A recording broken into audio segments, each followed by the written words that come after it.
What up, guys? Dog part six. I think I'm up to part six right now. I keep getting sidetracked with my wife's at work, so she keeps like texting me back and forth. She doesn't know that I'm trying to make videos. She's at work, so she doesn't check online. Anyways, I'm gonna make this really quick.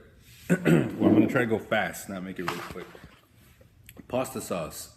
Make your own pasta sauce. Don't buy that shit. I fucking hate when people post on Facebook a picture of fucking spaghetti with fucking Prego or ragu on top of it, and then they fucking even put the fucking the jar of fucking spaghetti sauce right next to it, and they like take a picture and they say dinner or yum, and people comment, "Oh, it looks so good." It looks so good? No, it does not look so. And maybe it looks a little good, but it does not taste good. Trust me.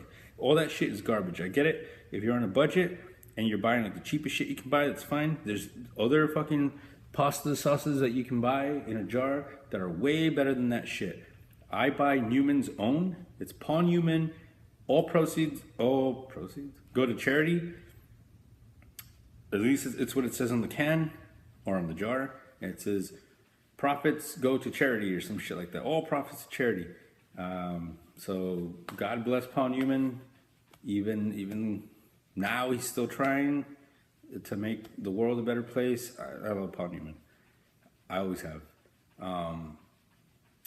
Anyway, it's not the point. The point is I buy his because I like it. It tastes pretty decent. It's pretty good on its own, but I use it as a filler. And this is how I make my own pasta sauce. Make your own pasta sauce. Make your own pasta. I can do it. You can do it. It's not that hard, but at the same time, laziness.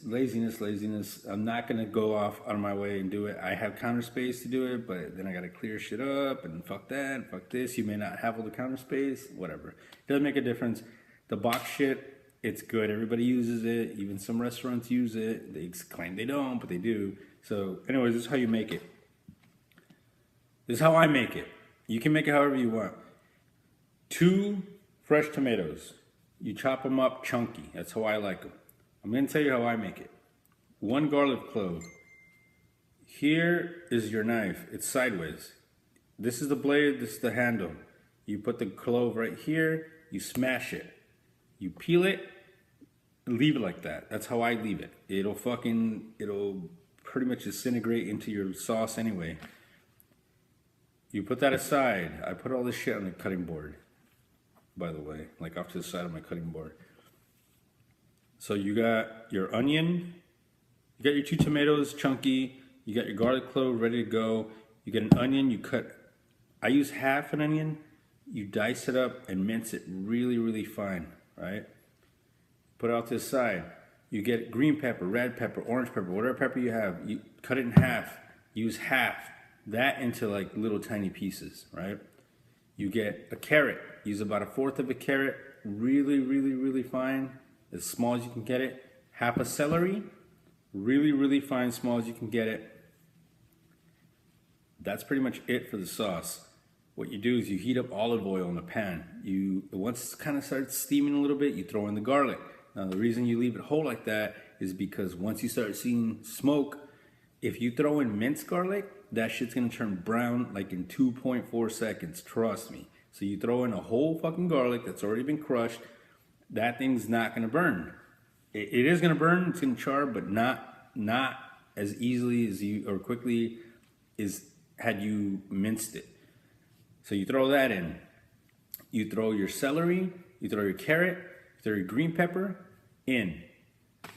You leave it like that. Take a wooden spoon, stir it around for a bit. Make sure it doesn't burn. Nothing burns. You don't want nothing burning. You want it brown, you want it colored, but you don't want it burnt. You don't want it black.